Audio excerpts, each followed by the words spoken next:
एक पुरानी फैक्ट्री में कुछ मजदूर अपनी समस्याओं के समाधान के लिए एक आंदोलन शुरू करते हैं। वे अपने मालिक से बात करना चाहते हैं, लेकिन वहां सुरक्षा गार्ड उनको बाहर ही रोक देते हैं। गार्ड हथियारों से लैस होते हैं। पहले मजदूर शांत रहते हैं, लेकिन जब एक मजदूर गार्डों पर पत्थर फेंकता है तो वहां लड़ाई शुरू हो जाती है। लड़ाई के बीच मालिक मेगाफोन से घोषणा करता है और 2 मजदूरों को अपने पास बातचीत के लिए बुलाता है, लेकिन आंदोलन का नेता सांगाजी को नहीं बुलाया जाता। मालिक कहता है कि बाकी मजदूर घर लौट जाएं। मजदूर उसकी बात मान लेते हैं और वापस लौट जाते हैं। फिर सांगाजी रात को अपने घर लौटता है। वहां उनकी पत्नी और छोटा बेटा संका उनका इंतजार कर रहे होते हैं। संका यह नहीं समझ पाता कि उसके पिता इन झगड़ों में क्यों पड़ते हैं। सांगाजी उसे समझाते हैं कि दुनिया के अन्याय के खिलाफ लड़ना हर इंसान का कर्तव्य है। इसके बाद परिवार सोने चला जाता है। सोने से पहले संका की माँ उसे खिड़कियां बंद करने को कहती है, क्योंकि बारिश हो रही होती है। हालांकि संका बिजली से डरता है, फिर भी वह माँ की बात मान लेता है। फिर 3 दिन गुजर जाते हैं, लेकिन मालिक ने जिन कर्मचारियों को बुलाया था वे अब तक वापस नहीं लौटते। तब सांगाजी अपने साथियों को फिर से इकट्ठा करते हैं, यह पता लगाने के लिए कि आखिर हुआ क्या। एक बार फिर वे सशस्त्र गार्डों का सामना करते हैं और इस बार भी लड़ाई शुरू हो जाती है, लेकिन इस बार सांगाजी का एक साथी उनकी पीठ में छुरा घोंप देते हैं और उनकी जान ले लेते हैं। संगा, जो अपने पिता का पीछा करते हुए चुपचाप ये सब देख रहा होता है, अपने पिता की तरफ दौड़ता है और उनके शरीर के पास पहुंचता है, लेकिन तब तक बहुत देर हो चुकी होती है। तभी अचानक भारी बारिश शुरू हो जाती है। इस दुख और गुस्से में संका गार्ड की एक ढाल उठा लेता है और उनसे लड़ने की कोशिश करता है, लेकिन गलती से उसके हाथों से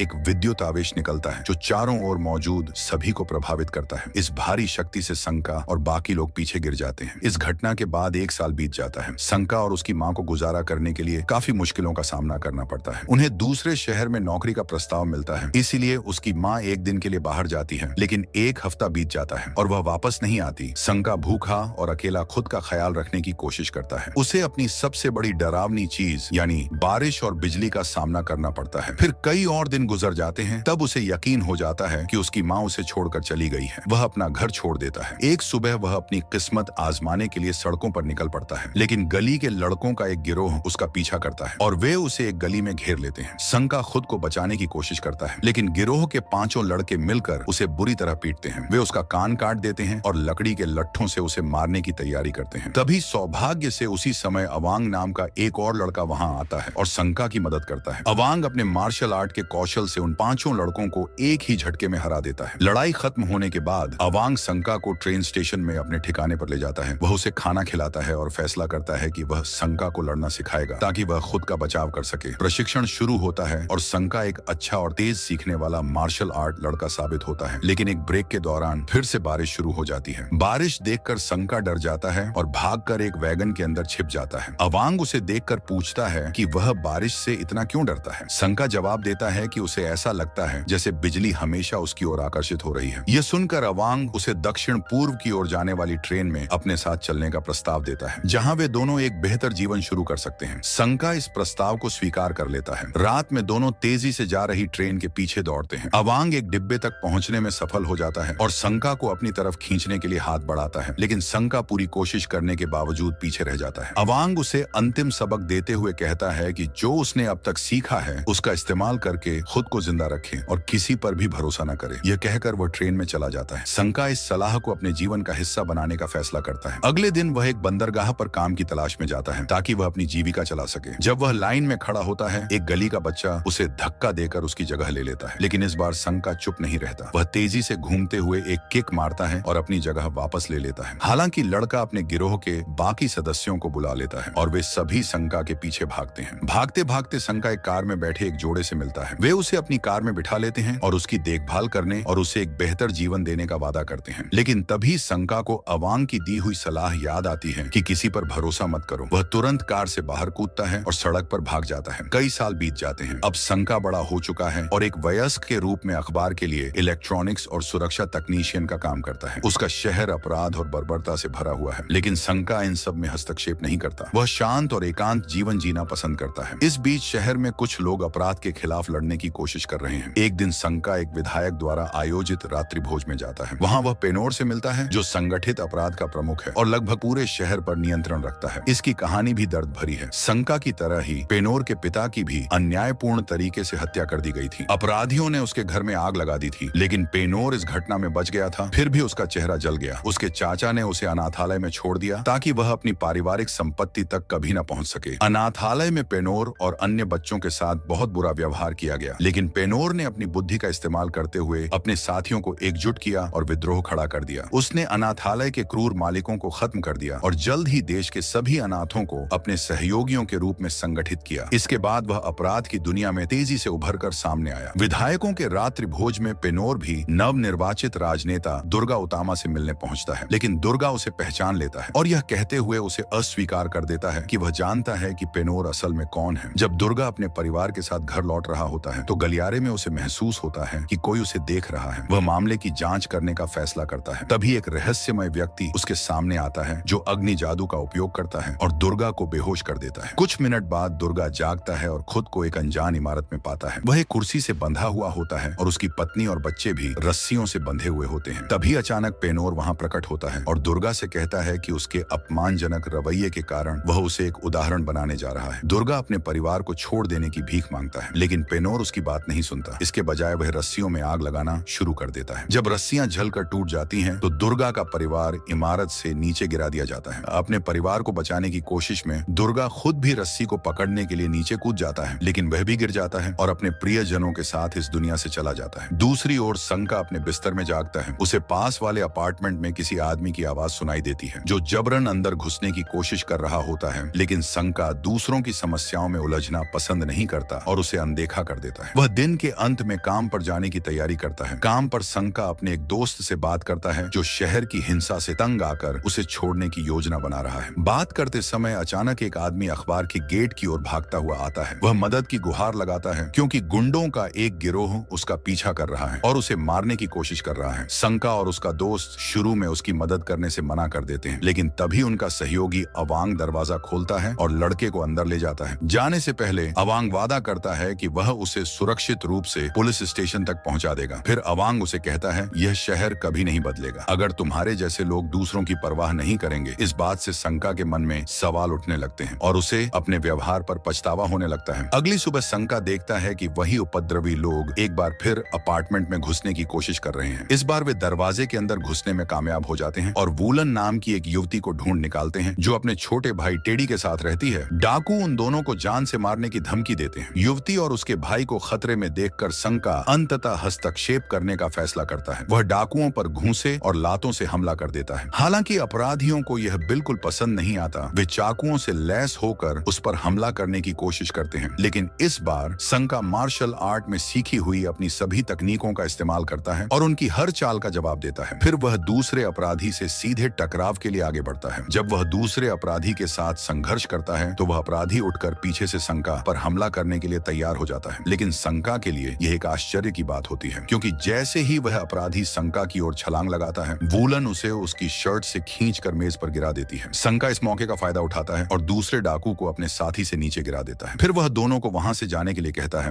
वूलन और टेडी उसकी लड़ाई के कौशल से बहुत प्रभावित होते हैं, लेकिन संका जल्द ही वहां से चला जाता है। बाद में संका एक सुरक्षा गार्ड के रूप में अपना एक और दिन पूरा कर रहा था। जब वह अपनी टॉर्च से निगरानी कर रहा था तो दो डाकू बदला लेने के लिए वापस आ गए। वे अपने साथ कुछ और लोगों को लेकर आए थे। हालांकि सुरक्षा गार्ड समूह का एक बड़ा हिस्सा निपटाने में सफल हो गया, लेकिन जैसे ही और लोग वहां आए वह भागने पर मजबूर हो गया। संका खुद को अकेला पाकर समाचार पत्र प्रेस की ओर भागता है और तंग जगह का फायदा उठाने की कोशिश करता है। हालांकि वह पूरी तरह से गिरोह से बच नहीं पाता और इसलिए लड़ाई के लिए छत पर ले जाता है और गुंडे उसका पीछा करते हुए एक और टकराव शुरू कर देते हैं। इस संघर्ष में संका और गिरोह के बीच घूंसे और लातें चलती हैं। हालांकि अपने मार्शल आर्ट कौशल के बावजूद संका जल्द ही गिरोह के अपराधियों द्वारा गिरा दिया जाता है जो उस क्लब के हैं। वह उसे बेरहमी से पीटना शुरू कर देते हैं। आखिरकार संका गिरोह से लड़ते हुए शक्तिहीन हो जाता और उसका शरीर छत से फेंक दिया जाता है। कोई भी साधारण इंसान उस गिरावट से बच नहीं सकता था, लेकिन तभी भारी बारिश शुरू हो जाती है और कई बिजली के बोल्ट संका पर गिरने लगते हैं। अचानक संका जाग जाता है और अपने शरीर में गिरती हुई विद्युत ऊर्जा को अवशोषित करना शुरू कर देता है। अगले दिन सुबह वह अपने अपार्टमेंट में उठता है। तभी कुछ ही देर बाद दरवाजे पर दस्तक होती है और यह वूलन होती है जो उसे अपने भाई की देखभाल करने के लिए कहती है। इस बीच एक सभा में राजनेता दुर्गा की मौत के बारे में बहस कर रहे होते हैं और वे इस बात पर संदेह कर रहे होते हैं कि पेनोर इसके लिए जिम्मेदार था। हालांकि क्राइम बॉस खुद वहां आता है और अपनी बेगुनाही की पुष्टि करता है। वह सबको यह भी चेतावनी देता है कि वे अपने शब्दों पर ध्यान दें। इसके बाद पेनोर वहां से चला जाता है और उसका सहायक गजुल कहता है कि शहर के राजनेता भविष्य में समस्या बन सकते हैं। हालांकि क्राइम बॉस पहले ही अपनी योजना को अंजाम दे चुका है और चावल के गोदाम में अपने अपने गुर्गों को एक रहस्यमय सीरम इंजेक्ट करने के लिए कहता है। वापस शंका के घर पर वह टेडी को बताता है कि वह उसे अपनी बहनों के पास ले जाएगा क्योंकि उसे रास्ते में काम करना है। फिर वह बाजार में वूलन से मिलता है जो अन्य व्यापारियों को इकट्ठा करके सुरक्षा बढ़ाने के लिए एक आंदोलन चला रही है। शंका फिर वूलन से अपने भाई को वापस ले जाने के लिए कहता है। तभी वही गिरोह घटनास्थल पर दिखाई देता है जिसने शंका को छत से फेंक था। वे शंका को अब भी जीवित देखकर हैरान हो जाते हैं और उसे शहर की सड़कों के माध्यम से पीछा करना शुरू कर देते हैं। शंका भागने की कोशिश करता है लेकिन जल्द ही वे उसे घेर लेते हैं और उसे फिर से उनके साथ लड़ने के लिए मजबूर कर देते हैं। शंका का युद्ध कौशल उसे कई अपराधियों को एक साथ हराने में मदद करता है और वह उनके हमलों को जल्दी से रोकता और उनका मुकाबला करता है। हालांकि अपराधी उसे खत्म करने का फैसला करते हैं और उस पर कुल्हाड़ियां फेंकते हैं, लेकिन वह अचानक अपने हाथों से बिजली गिराकर डाकू को रोक देता है। एक पल के लिए वह अपने शत्रुओं पर बिजली का डिस्चार्ज छोड़ता है और उन्हें दूर धकेल देता है जिससे वे चौंक जाते हैं। लेकिन जब शंका फिर से बिजली की किरण छोड़ने की कोशिश करता है तो कुछ नहीं होता। इसलिए वह डाकू के लकड़ी के डंडे में से एक पकड़ लेता है और इससे वह गिरोह के बाकी सदस्य को खत्म करने में सफल हो जाता है। पूरी लड़ाई वूलन और उसके व्यापारियों द्वारा देखी जाती है जो शंका के युद्ध कौशल से प्रभावित होते हैं, लेकिन वह उन्हें अनदेखा कर देता है और कुछ घंटों बाद वहां से चला जाता है। काम पर जाते समय वह एक दोस्त से बात कर रहा होता है और कहता है कि एक पल के लिए उसे लगा कि उसके पास विशेष शक्तियां हैं। इसके तुरंत बाद वूलन वहां आती है और शंका से कहती है कि वह बाजार में वापस चले क्योंकि सभी लोग मानते हैं कि वह एक नायक है और शहर की रक्षा करेगा। लेकिन शंका यह कहकर मना कर देता है कि उसके पास कोई भी सुपर पावर्स नहीं है। लेकिन वूलन कहती है कि सभी लोग देख सकते हैं कि बिजली गिराने के साथ साथ उसकी लड़ाई में लगी चोटियां भी ठीक हो गई हैं। इसके बावजूद वह मदद करने से मना कर देता है। वूलन और उसके साथी शंका के इस रवैये से निराश होकर वहां से चले जाते हैं। लेकिन दुर्भाग्य से जब शंका अपना काम खत्म करके घर लौटता है तो वह देखता है कि बाजार आग की लपटों में घिरा हुआ है। वहां लोगों की चीख पुकार मची होती है और कई दुकानदार घायल हो गए होते हैं। वूलन उसे बताती है कि इस अन्याय के सामने वह लोगों की मदद करने से मना नहीं कर सकता। उसका मानना है कि यह सब उपद्रवियों के उसी गिरोह ने किया है जिसने पहले उन पर हमला किया था। वूलन शंका से कहती है कि उसे उनके नेता गंदा से लड़ने में मदद करनी चाहिए। शंका इस बात को लेकर असमंजस में है क्योंकि उसे अपनी शक्तियों की उत्पत्ति और उन्हें नियंत्रित करने का तरीका नहीं पता। फिर भी वह कुछ करने का निर्णय लेता है। उसी रात जब वह काम पर होता है, वूलन और टेडी उससे बात करने आते हैं। तभी तेज गरज के साथ बारिश शुरू हो जाती है। बारिश देखकर शंका को अपनी उस रात की याद आ जाती है जब वह बिजली से डरता था और उसने बिजली को अपने अंदर अवशोषित किया था। इस बात को समझने के लिए वह बारिश में चला जाता है। जैसे ही बिजली गिरती है वह एक बार फिर बिजली को अवशोषित कर लेता है, लेकिन यह उसकी ऊर्जा को बढ़ाने के बजाय उसे जमीन पर गिरा देती है। तभी उसका एक सहकर्मी उसकी मदद करने के लिए दौड़ता है, लेकिन जैसे ही वह शंका को छूता है बिजली का तेज झटका उसे दूर फेंक देता है। आखिरकार शंका को एहसास होता है कि बिजली ही उसे शक्ति देती है। वूलन यह जानने के लिए कि उसकी शक्तियां कितनी मजबूत हैं, लोहे की एक छड़ से शंका को मारने की कोशिश करती है, लेकिन शंका को कोई दर्द महसूस नहीं होता, बल्कि वह अपनी ऊर्जा को और तेजी से पुनर्भरण करता है। यह देखकर वूलन और टेडी को यकीन हो जाता है कि शंका ही उनकी और शहर की रक्षा कर सकता है। इसके बाद वह वूलन और उसके साथियों के साथ एक शादी की पार्टी में गया जहां उनकी योजना गंदा से मिलने की थी। जब वे पार्टी में पहुंचे तो गंदा ने उन्हें देखकर वहां से भागने की कोशिश की। उसके गुर्गे उसे बचाने की कोशिश करते हैं, लेकिन तभी शादी की दुल्हन हस्तक्षेप करती है और यह जानना चाहती है कि क्या हो रहा है। इस बीच बातचीत आगे बढ़ने से पहले पार्टी में कई मेहमानों को अचानक बीमार महसूस होने लगता है। संयोग से ये सभी महिलाएं गर्भवती थीं। जल्द ही खबर फैलती है कि शहर के आसपास कई गर्भवती महिलाएं एक ही समय पर बीमार हो रही हैं। फिर मीडिया को पता चलता है कि यह समस्या पेनोर के गुर्गों द्वारा चावल में इंजेक्ट किए गए एक सीरम के कारण हुई थी। विशेषज्ञों का कहना है कि यह सीरम भ्रूण के मस्तिष्क को प्रभावित करता है, जिससे वे सही और गलत में फर्क करने में असमर्थ हो जाते हैं। इस तरह पेनोर एक अनैतिक और अपराधी प्रवृत्ति वाली पीढ़ी तैयार करने की कोशिश कर रहा था जो भविष्य में उसके आदेशों का पालन करेगी। यह खबर शहर के लोगों को गुस्से में भर देती है और सड़कों पर दंगे और अराजकता फैल जाती है। उपद्रवी लोग इस भ्रम का फायदा उठाकर दुकानों को लूटते हैं और घरों में घुसपैठ करने लगते हैं। इसी रात शंका एक मुखौटा पहनकर शहर की सड़कों पर दिखाई देता है। वह उपद्रवियों को रोकने की कोशिश करता है और बड़ी हिम्मत से उनसे लड़ता है। वह काफी आसानी से कई उपद्रवियों को काबू कर लेता है। हालांकि एक ठग उस पर चाकू से हमला करता है जिसमें एक छोटा सा कंटेनर जुड़ा होता है। उस चाकू से हमला करके ठग शंका का थोड़ा खून इकट्ठा कर लेता है और भाग जाता है। इधर सुरक्षा गार्ड शंका अपने कार्यस्थल पर लौटता है जहां वूलन उसकी चोटों का इलाज कर रही होती है। उसी समय फिर से बारिश शुरू हो जाती है और शंका इस मौके का फायदा उठाकर अपनी ऊर्जा रिचार्ज करता है। हालांकि जब वह अपने आसपास देखता है तो उसे एहसास होता है कि उसकी शक्तियों के सक्रिय होने के कारण वह अपने दोस्तों की जिंदगी खतरे में डाल सकता है। इस डर के कारण वूलन आंख वांग और टेडी की मदद से संका अखबार के ऑफिस में जो भी सामान उपलब्ध होता है उससे एक सुरक्षात्मक सूट तैयार करता है। अब संका अपराधियों से मुकाबला करने के लिए पूरी तरह तैयार हो जाता है। उसने अपने मुखौटे पर धातु का एक एंटीना लगाया है ताकि वह बिजली को अधिक आसानी से अवशोषित कर सके और अपनी शक्तियों को बेहतर तरीके से नियंत्रित कर सके। मुखौटा पहने और सतर्कता से काम करते हुए संका की कार्रवाई जल्द ही शहर के लोगों का ध्यान आकर्षित करती है। वह अब एक नायक के रूप में पहचाना जाने लगा है। उसकी बहादुरी की खबरें समाचारों में आने लगती हैं और यह सब हाउस ऑफ पीस नामक एक संगठन का ध्यान भी खींचती है। संगठन के सदस्यों में से आरविन, जो विधायकों में से एक है, अनैतिकता सीरम की जांच करने और नकाबपोश नायक की पहचान का पता लगाने का प्रस्ताव रखता है। एक रात की लड़ाई के बाद सांका थक कर सोफे पर सो जाता है। सुबह जब वह उठता है तो देखता है कि वूलन उसके लिए धीरे धीरे नाश्ता बना रही है। वूलन अब धीरे धीरे संका से जुड़ने लगती है। नाश्ता बनाने के बाद वह कमरे से बाहर जाती है, लेकिन बाहर उपद्रवियों के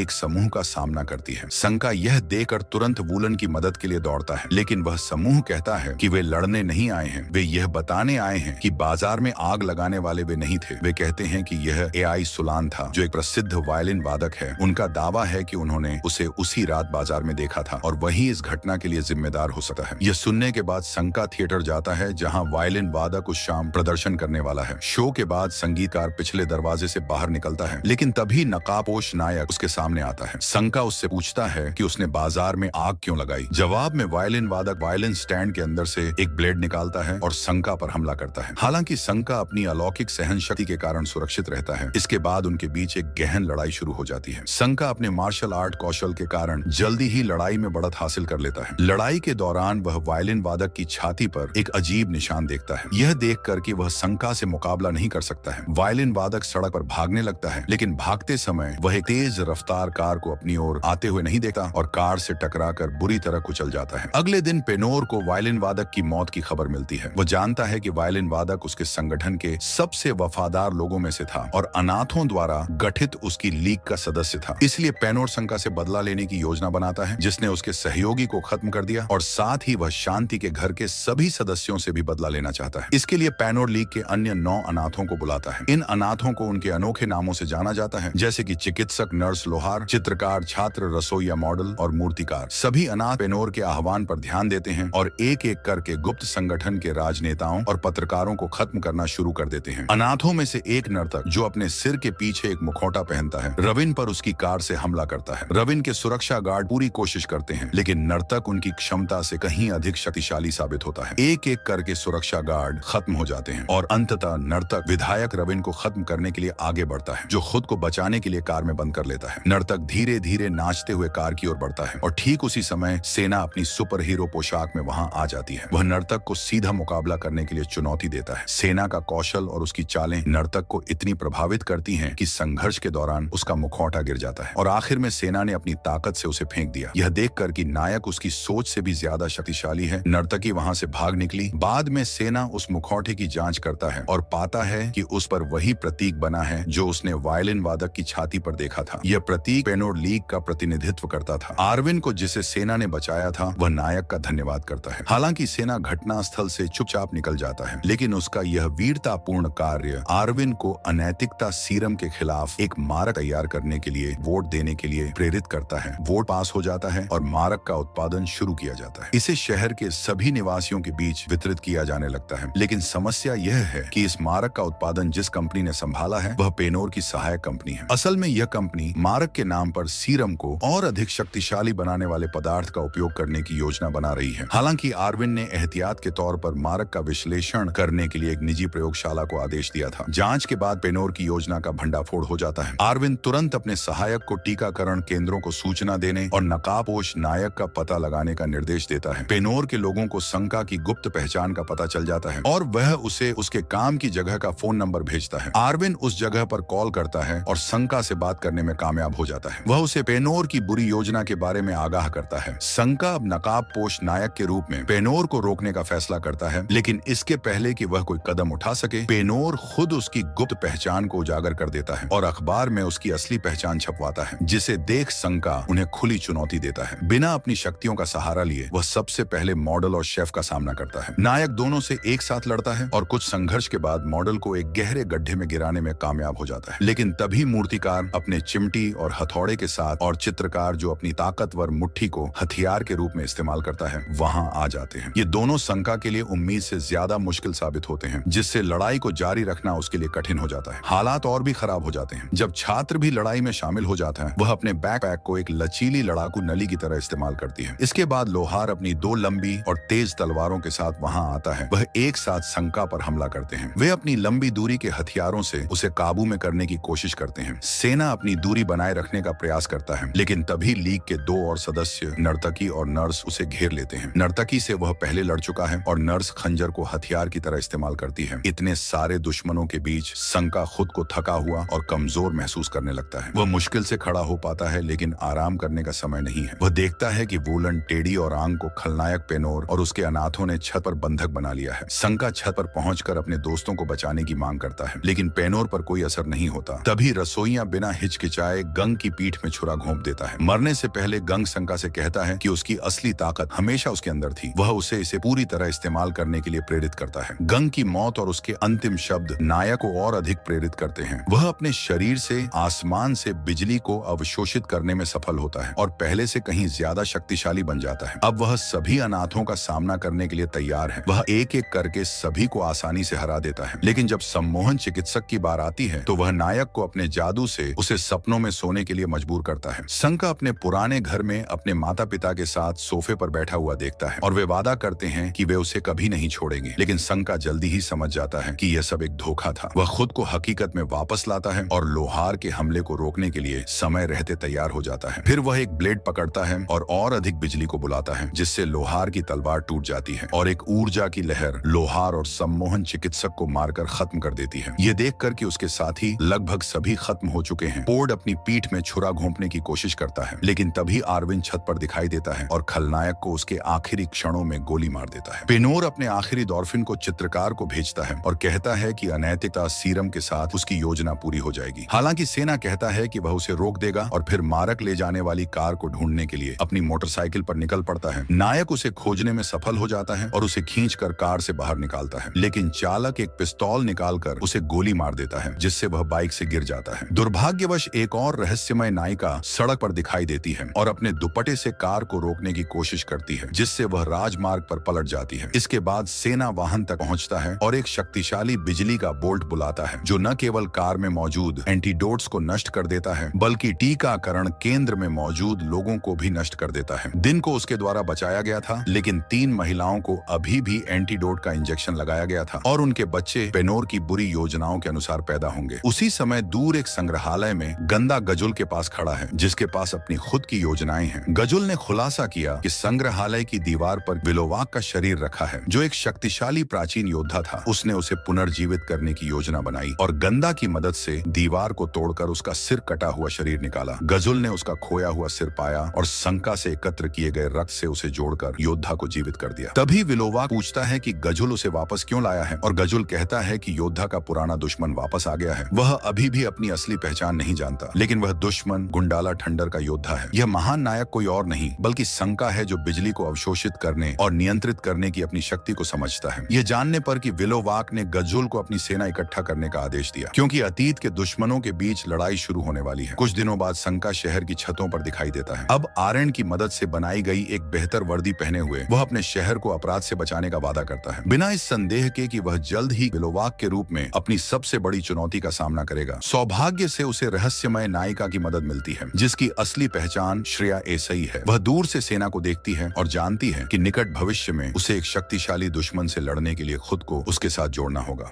इसी सस्पेंस के साथ यह कहानी यहीं पर समाप्त होती है।